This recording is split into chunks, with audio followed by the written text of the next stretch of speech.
Hello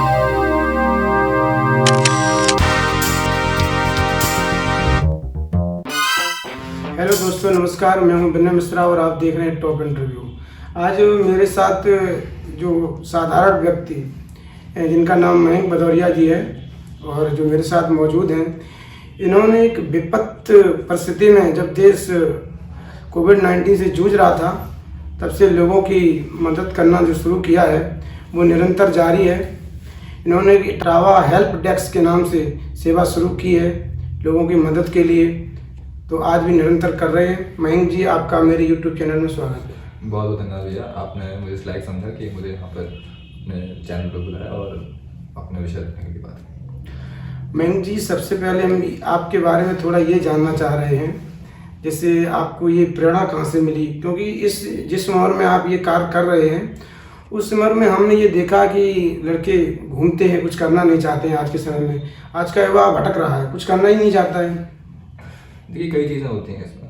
आप किस संस्कारों से पले बढ़े हैं, किन विचारों को मानते हैं, और फिर उस समय जो हालत थी, कोई भी व्यक्ति होता है वो परेशान होकर मदद करके आ गया। तो मैंने वही किया, मुझसे देखा नहीं गया, लोग आगे नहीं आ रहे थे, परेशान हो रहे थे, लोग सड़क पर पड़े हुए थे, सब चीज़ें, हालत बहुत ख़राब थी। तो मुझे लगा कि अगर मैं आगे नहीं आऊँगा तो कौन आएगा। तो शुरुआत हमें खुद से ही करनी पड़ती है। जब खुद शुरुआत करते हैं तभी आगे आगे लोग आपका साथ देते हैं। और आज मैं अकेला शुरू हुआ था, आज हमारे साथ 11 लोग हैं।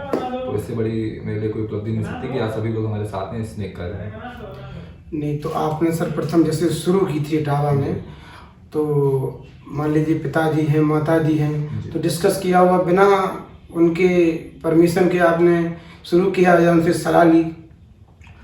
देखिए, मैं हमेशा से बाहर रहा हूँ ज़्यादातर समय, और माता पिता का मुझे सहयोग रहा है, और उन्हीं के संस्कार रहे हैं कि लोगों की मदद करने के लिए हमें सिखाया गया है। छोटे से एक होता है नहीं, आप इंसान वैसा बनता है जैसे उसको संस्कार मिलते हैं, जैसा व्यक्ति होता है। तो माता पिता का मुझे सहयोग रहा है, उन्होंने हमेशा कहा कि नहीं, कोई नहीं आ रहा तो मदद करो, और हमेशा सहयोग भी किया इस चीज़ में। कभी इस पर रोका नहीं, या कोविड चल रहा है परेशान हो जाओगे। मेरे पापा खुद डायबिटिक हैं, पैरालिसिस भी हुआ है, सब चीज़ें, लेकिन उन्होंने कभी ये नहीं कहा कि मान लो बीमारी है, बाहर जाओगे कुछ हो जाएगा तो हमें ना हो जाए। तो हमेशा सपोर्ट रहा घर वालों का उसमें। क्योंकि कोविड-19 जो बीमारी थी, कई लोगों की उसमें मृत्यु हो गई, और जब से आपने निरंतर शुरू की है, लगभग हम ये जानना चाह रहे हैं कितने लोगों की मदद आप कर चुके हैं अभी तक? देखिए, कोविड के हिसाब से जानेंगे तो कोविड के समय हम लोगों ने करीब मतलब 1000 लोगों की मदद की होगी। मैं बताता हूँ आपको कि हमने खुद 10 ऑक्सीजन कंसनट्रेटर मंगाए थे, 30 ऑक्सीजन सिलेंडर्स मंगाए थे, दवाइयाँ कई सारी मंगाई थी, और सारी फ्री ऑफ कॉस्ट डिस्ट्रीब्यूट की, लोगों को एडमिट कराना, प्लाज्मा देना, ब्लड देना। तो मैं 10,000 से ज़्यादा लोगों की हम लोग मदद कर चुके हैं अब तक। प्लस जब डेंगू शुरू हुआ तो डेंगू के बाद भी हम लोगों ने निरंतर मदद रखी, करीब 850 से ज़्यादा लोगों को हमने ब्लड दिलवाया। अभी दीपावली पे करीब आप समझिए 200 से ज़्यादा परिवारों को हम लोगों ने राशन दिया एक हफ्ते का, ताकि वो उसमें मिठाइयाँ थी और सारे त्योहारों की चीज़ें थी, ताकि उनको भी अच्छा लगे। तो इटावा हेल्प डेस्क सिर्फ बीमारों तक सीमित नहीं, हर एक व्यक्ति तक सीमित है, इसको जो भी मदद चाहिए। तो हमने पूरा एक प्लेटफॉर्म बनाया है www.itavahelpdesk.com। इस पर जाके कोई भी रजिस्टर कर सकता है और अपनी मदद जो है मांग सकता है, चाहे उसको जानवर बीमार हो गया, या उसको पढ़ाई चाहिए, या फ्री में वकील चाहिए गाइडेंस के लिए, या पढ़ाई कुछ भी करना A to Z, तो हर तरह से हम लोग मदद करते हैं। हम ये जानना चाहते हैं, जब आपने ये इटावा हेल्प डेस्क शुरू की तो क्या मतलब आपने टीम कैसे बनाई? क्योंकि बड़ा काम है ये, हर किसी के बस का नहीं। आपने जो बीड़ा उठाया है लोगों की सेवा का, ये बहुत बड़ा काम है। हमें नहीं लगता कि कोई आसान काम है, कई सारी आपको कठिनाइयाँ भी इसमें हुई होंगी। देखिए, मैं मानता हूँ जब कोई आप अच्छे नीयत से काम शुरू करते हैं तो उसमें ईश्वरीय आपको मदद करता है। तो ये ईश्वरीय योजना से काम हुआ। अकेले शुरू किया, साथ में लोग आए, दीपक तोमर हो गए, शरद तिवारी हो गए, और कई सारे ऐसे अक्षय, मतलब ऐसे करीब हज़ारों मतलब युवा हमसे बाद में जुड़े, और ये सारे युवा खुद ही स्वयं आगे बढ़ गए और लोगों की मदद कर रहे थे। तो ये कभी मुझे अकेलापन महसूस नहीं हुआ। और जब अच्छा काम करते हैं तो लोग सब खुद जुड़ते हैं, क्योंकि इस समय जो आप जानते हैं हर इंसान स्वार्थ से काम करता है। तो हमने सोचा कि निस्वार्थ सेवा लोगों के मन में लाया जाए, युवाओं को एक प्रेरणा दी जाए कि नहीं, ऐसे भी काम हो सकता है। जो ट्रेंड चल रहा है इटावा में, तो वो ट्रेंड बदलना। पहले क्या होता था कि मदद भी कर रहे हैं तो 10 लोग मिलकर एक केला देते तो फोटो खिंचाते थे। वो ट्रेंड बदला, फोटो खिंचाना बंद करा दिया। अगर मान लो कुछ हो भी रहा तो उसका मुंह ढक दिया। इस तरह से हमने मदद की। हम एक्चुअल में ऐसा है ना, हम ये जानना चाह रहे हैं कि आज का जो युवा है वो कुछ करना नहीं चाहता है, क्योंकि आपने देखा है राजनीति का माहौल है, चुनाव भी करीबी है, तो लोग सिर्फ अपने सेल्फ के लिए, सेल्फिश के लिए घूमते रहते हैं। कोई लोगों की मदद आप जो कर रहे हैं उसमें आपको जो कठिनाइयाँ हो रही हैं, अब मान लीजिए खर्चा तो होता ही है, डोनेशन कैसे मिलता है आपको? जो आपको सहयोगी राशि है कैसे मिलती है? देखिए, पहली चीज़ तो मैं खुद इतना सबल हूँ, मेरी खुद की कंपनी है, अच्छा टर्नओवर है उसका। और देखिए, मेरे कुछ वैसे शौक तो है नहीं खाने पीने के, जो भी हमारा जो बचता है वो हम लोगों की सेवा में लगा रहे हैं। प्लस और भी युवा हैं जो आगे आगे बढ़ के मदद करते हैं, कई सारे जो नौकरी कर रहे हैं, बाहर रह रहे हैं, वो भी कहते हैं थोड़ा आप भी करिए साथ, तो हम सब साथ मिलके ऐसा एक अमाउंट तैयार करते हैं और फिर लोगों की मदद करते हैं। उसमें कोई वो नहीं होता है कि यहाँ से डोनेशन लिया, वहाँ से डोनेशन लिया, हम सब टीम वर्क करके सारा करते हैं काम। तो इसको क्या ये एनजीओ है या सिर्फ ऐसी सेवा हेल्प डेस्क है, क्या है? देखिए, ये कोई एनजीओ नहीं, कोई कुछ नहीं, मैंने एनजीओ नहीं बनाया जानबूझकर। ये सिर्फ एक डेस्क है, हेल्प डेस्क एक केंद्र है जहाँ लोगों की मदद हो जाती है, किसी को ज़रूरत होती है और उसकी मदद होती है। और इसके पीछे विजन यही है कि आगे चल के कोई इस पर कुछ अलग परपंच ना हो।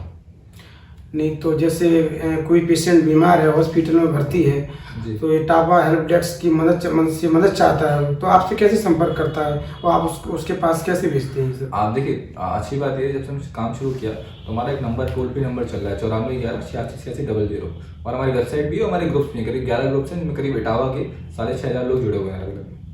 तो क्या है, लोग इस पे जब हर जगह एक्चुअली क्या अच्छी बात की, हमारे अच्छे कार्यों से हर जगह अच्छा प्रचार हुआ है, मतलब ये वर्ड ऑफ माउथ जो कहते हैं। तो जहाँ इसकी दिक्कत होती है, पहला नाम हमारा ही बोलता है कि अच्छा आप इटावा लीडर से मयंक भदौरिया से बात कर लीजिए, 9411868600 नंबर इस पर लगाइए, तो अपने हमारे पास कॉल आता है। वैसे हमारी टीम क्या करती है कि वो डाटा उनसे मांगती है, डाटा के बाद हम लोग ग्रुप्स में डालते हैं, ग्रुप्स में अपनी वेबसाइट पर अपडेट करते हैं और अपने फेसबुक पे और बाकी तंत्रों में डालते हैं, लोगों से कनेक्ट करते हैं। तो जहाँ जैसे होता है, एक होता है ना समाज से समाज को, उस तंत्र में काम करते हैं। नहीं तो ये सिर्फ इटावा तक ही सीमित है या आप इटावा से बाहर भी मदद लोगों के लिए कर सकते हैं? नहीं, ये इटावा के बाहर भी है, मतलब जैसे मान लीजिए विदेशों में लोगों की मदद की है, दूसरे शहरों में मदद की है, और ऐसे कई सारे लोग इनके इटावा के बाहर लोगों की मदद की है। अच्छा, तो जो इटावा हेल्प डेस्क सर्विस से अगर लोग मदद चाहते हैं तो सीधे आपके नंबर पे आपसे भी संपर्क कर सकते हैं। तो आप हमारे दर्शकों को आप अपना नंबर शेयर कर दें, जिससे किसी को ज़रूरत पड़े तो आपसे संपर्क कर सकता है। जी, हमारा नंबर है 9411868600 9411868600, या आप हमारी वेबसाइट है इटावा हेल्प डेस्क www.itavahelpdesk.com को सर्च करके उसमें रिक्वेस्ट डाल सकते हैं, तो आपकी मदद होगी। पिताजी का जो है आप पूरा सहयोग आपके साथ करते हैं, पूरी आपकी टीम है, तो इटावा में ऐसे कितने युवा हैं जो आपके साथ जुड़े, क्या संख्या क्या है उनकी? देखिए, इस समय इटावा में करीब 5,500 से 6,000 युवा हम लोग से जुड़े हुए हैं। आपको बता दो, हमने इटावा में हर वार्ड में एक टीम बना दी, ताकि आने वाले जो कोविड का थर्ड जो अगर आता है तो हमारी टीम तैयार हो। हर वार्ड में कम से कम 15 से 20 लोगों की टीम है, हर गांव में 10 लोगों की टीम है, जो आगे एक दूसरे की मदद करके लोगों की मदद, एक अच्छा तंत्र हमने तैयार कर लिया है, जो आने वाली विविधाएं हैं, समस्याएं, उनके लिए हम ताकि तैयार रहें।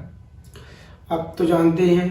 अच्छा, आप ये और एक बात मैं आपसे पूछना चाह रहा हूँ, जैसे जो काम आप कर रहे हैं वो हमें ये लगता है कि बहुत बड़ा काम है, और वो आपका नहीं है काम, वो एक प्रतिनिधि का काम है जो जिसको जनता वोट देती है, जो उनकी वोट से सांसद और विधायक बनते हैं, वो 5 साल में हमें कोई काम करते नज़र नहीं आते हैं। जितना बड़ा आपने काम किया है वो हमें नहीं लगता है कि वो लोग कर सकते हैं। नहीं, देखिए, सबकी अपनी अपनी क्षमताओं से काम करते हैं वो लोग, उनकी अपनी क्षमता है, वो काम कर रहे हैं, मेरी अपनी क्षमता है, हम काम कर रहे हैं, और विधायक सांसद अपने रोल के हिसाब से जो उनको फंड्स प्रोवाइड होते हैं उससे करते हैं। और हम क्या, हम लोग तो समाज सेवी लोग हैं, हम लोग समाज से काम करते हैं, तो उसमें उनका रोल अलग है, हमारा रोल अलग है। ठीक है दोस्तों, मेरे साथ मयंक भदौरिया जी, जो एक इटावा हेल्प डेस्क के नाम से सेवा शुरू इन्होंने की है, लगातार कोविड से भी और अभी भी लगातार लोगों की मदद कर रहे हैं। धन्यवाद।